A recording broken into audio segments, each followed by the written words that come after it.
Hey everybody, my name is Lewis, I'm Brandon. and we are Man Bites Film. This week we are actually going to be reviewing Brandon's pick, and it's called Ex-Machina. Ex-Machina. This shit was good. Yes, it is. I'm sorry for interrupting you. Go. It is very good. On IMDb, it has a 7.7. On Rotten Tomatoes, it has a 92%, which is Wow. very good. Wow. Yeah, it was released, if I'm not mistaken, I'll tell you in a second, April 10th of last year, of 2015. Yeah. I've been hearing rave things about this movie. I don't know if you had. Yes, That's I why did. I chose it, because I don't know why, I just never watched it, but then I was like, nah, why don't I watch it for the show with my cousin? Why not? So, Yeah. This movie was fantastic. I honestly, like, the whole story basically revolves around an AI. It's very similar to AI in Yeah. the aspect that it actually creates a humanoid artificial intelligence that is fully capable of showing a full wide range of emotion like a human can do. It's the most realistic I've ever seen to something that is plausible. It's basically revolves around some guy that wins a raffle at work and is sent to do a special project with a special person. Mm-hmm. And nobody knows what this is. Nobody knows what it entails. So everybody's kind of lost about it. And it's kind of a big mystery for the first 15 minutes of the film. What's going to happen? Obviously, everybody knows what it's about by now. But when it first came out, nobody knew shit about this film. Nobody. Oh, and another big reason why I was super excited for this film was that it's actually written by Alex Garland. And for anyone who does not know who Alex Garland is, he's also the director of the film. Alex Garland is the writer of 28 Days Later. He is the writer of Sunshine.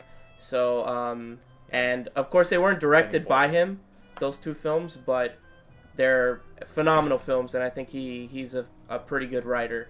So I was really 28 excited. Days Later was phenomenal. That was a great film. And that mostly is in part, besides the fact that it was Danny Boyle, it was a lot in part of the actual writing of the film. It was actually intelligent. This film shows a lot of that. It shows a lot of intelligent jargon and everything, but it brings it down to the level that anybody could really understand this film. And it's not completely, it doesn't throw you off, which is very good. I thought it was really good in the aspect that you actually understand and you could relate to the characters in this film. Yeah, I think AI it doesn't do that for me. It kind of, like, sometimes it makes it sound too intelligent, too brainy, and I'm sorry, I'm not that smart, I guess. But, you know, what'd you think, Brent? It was awesome. Like, I came into it like I had a feeling I was gonna enjoy it, but I didn't think I was gonna enjoy it as much as I did. And before I get into what I thought, I gotta say, man, that CGI for Ava was incredible. Yeah. Oh my God, was that CGI? Like, the first time they show her. So let's go into the characters. Ava being probably the most important character of the film. She is the AI. She is played by Alicia Vikander, which I think she is. And oh my God, I fell in love with her character. Like, yes. Seriously, I fell in love with that character. She is, first of all, she's beautiful. Yeah, she she's has a beautiful like this woman. Classic beauty to her. Yeah. And she's not like trashy. She's not overly like makeup and all that stuff. And she has like a natural beauty to her, which is phenomenal. And she has a presence on screen that is really, really good. I mean, she is going to be an actress that I'm going to be watching out for.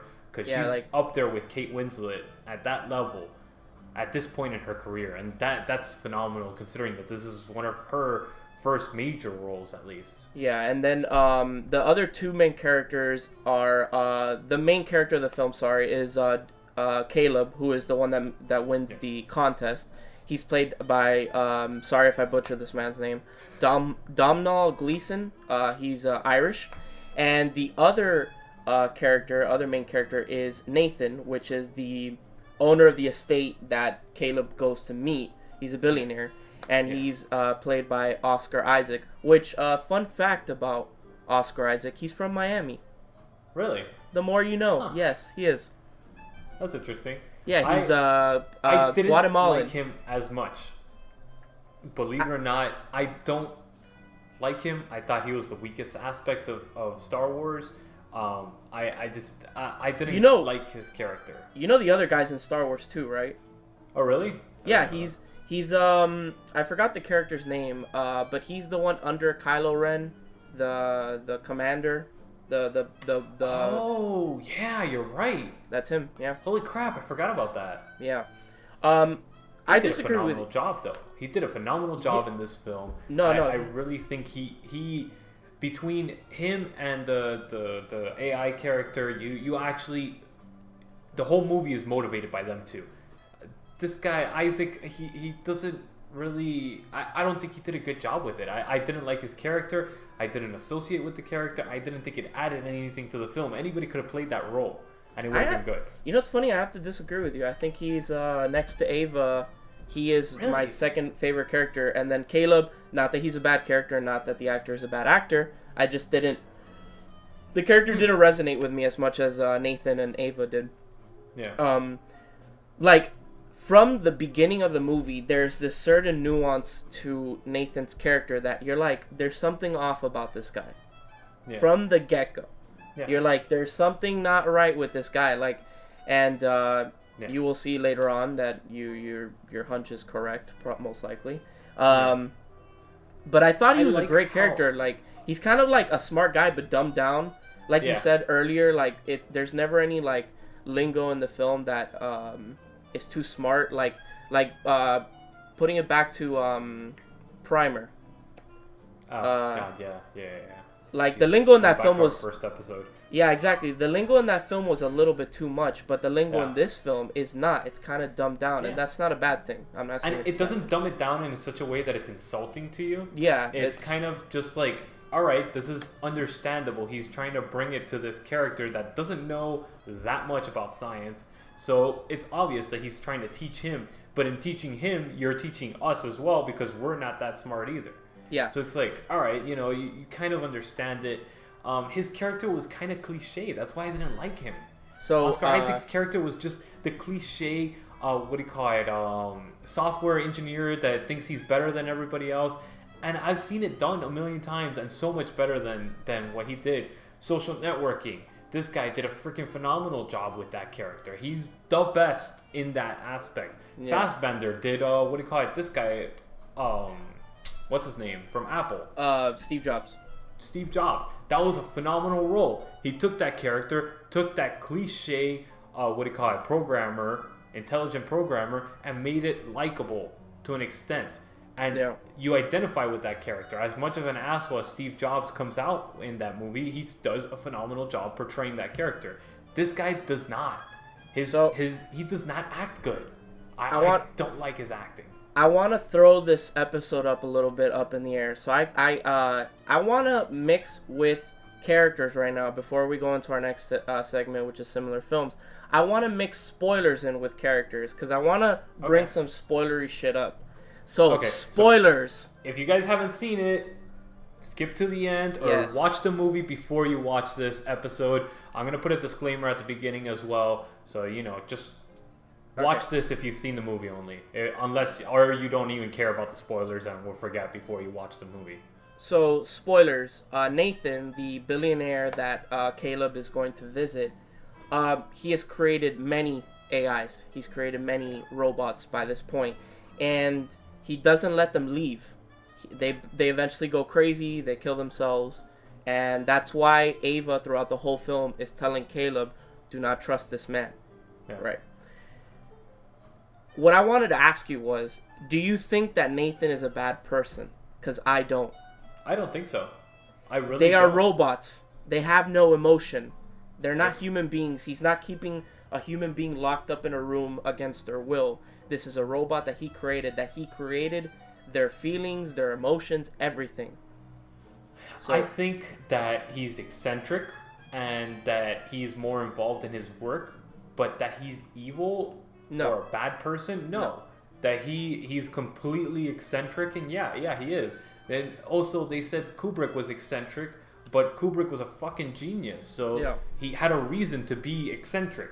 And that's what I think all these guys are misunderstood, and they're perceived as bad guys. And this whole shit with political correctness and all that stuff, you can't even say a person is black. You can't say a person is gay or a fag because it offends somebody. Get the hell out of here. Come on, man.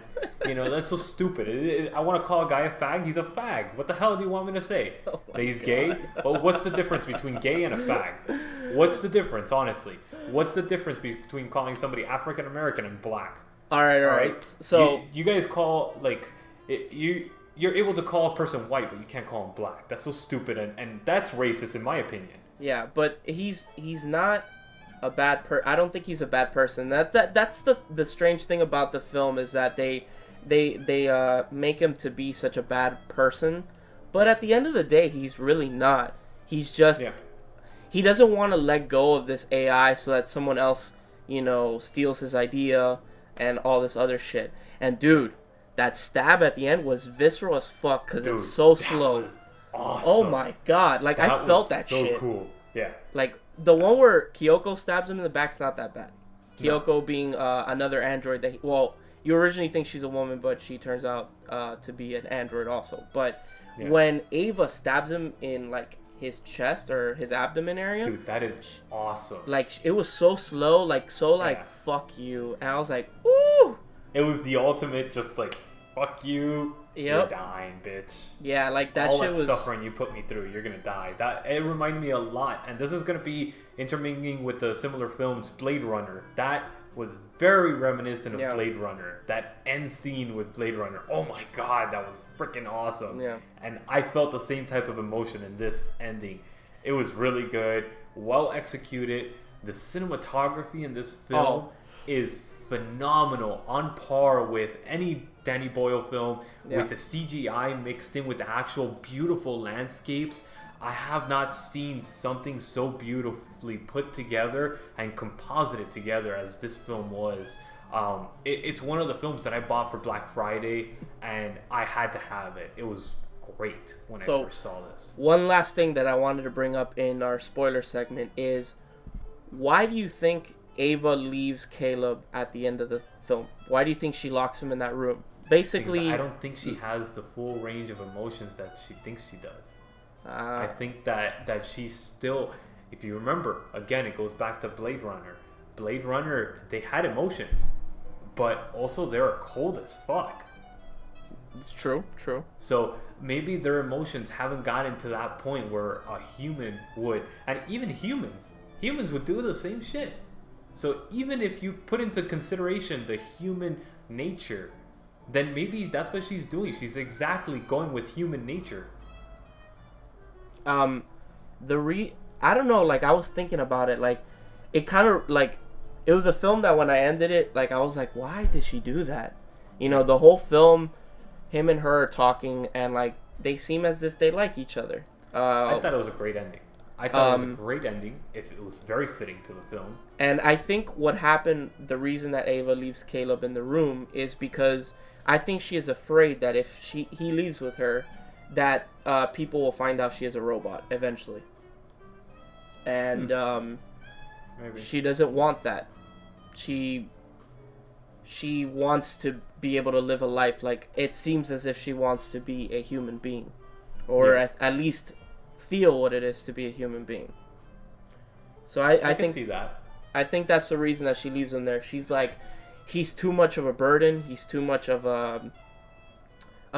collateral that like he's gonna tell someone or something will happen that someone will find me out, and I don't want that. Yeah. And I could see that. I could see that as a reasonable. Yeah. Yeah. But man, they fucked that whole place up. Like. Oh, dude, that was so good. I was actually very impressed with the ending of the film. I didn't think that they could have kept that emotion and that raw like feeling.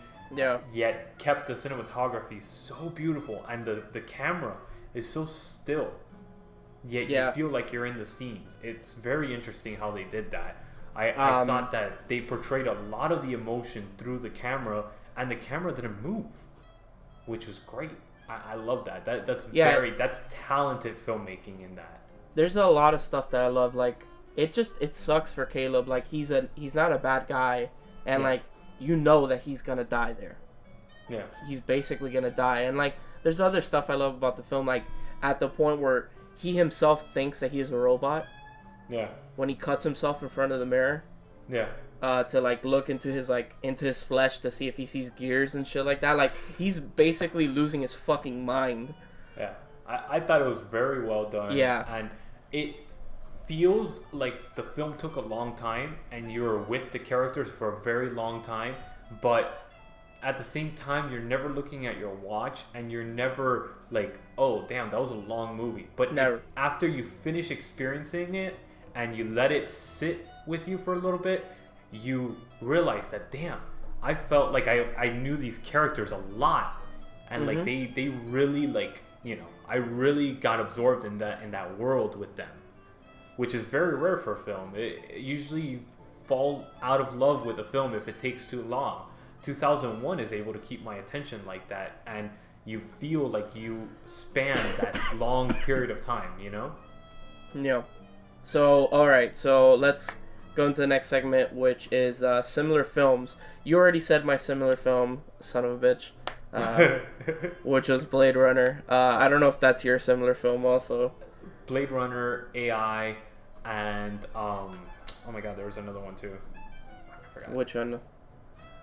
I forgot what it was, but also, actually, no, it wasn't a film. It was a music video, a Bjork video that involves two robots. Oh, dude, you know what's funny?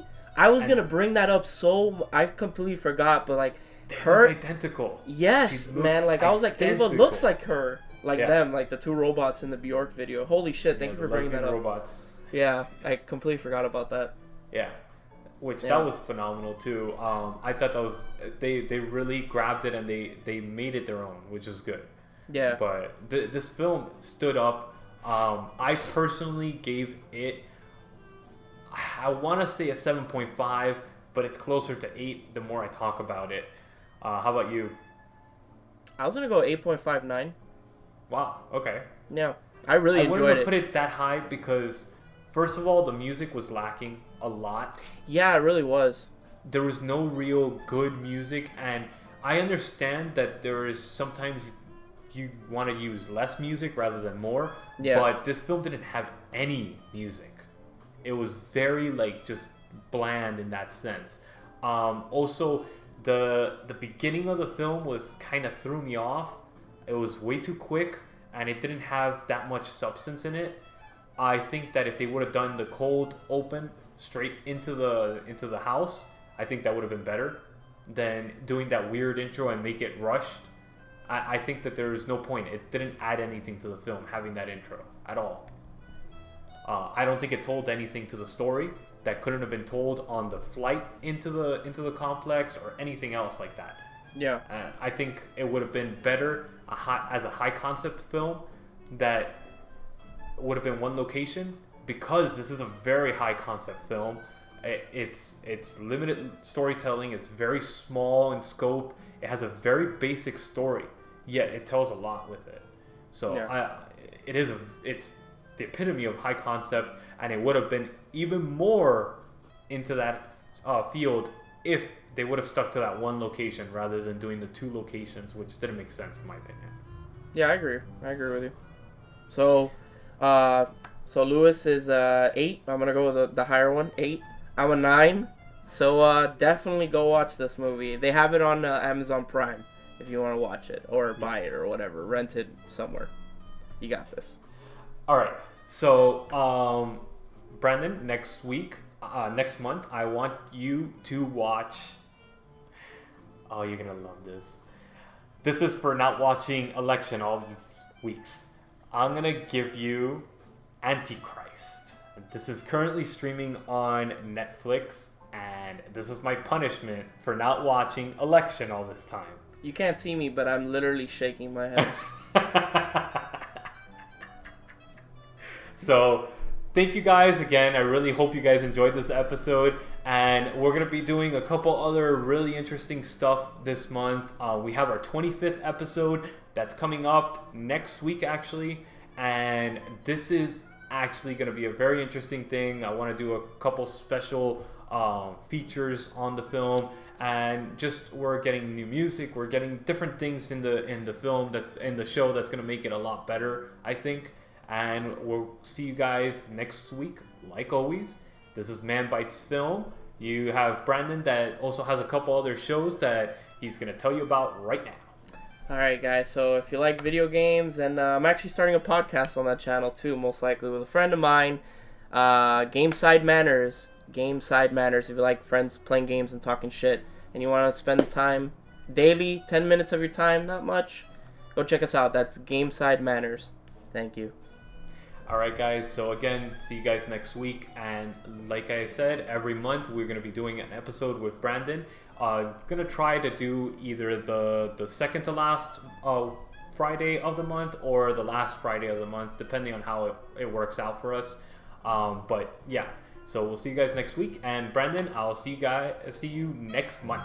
Bye guys. Bye.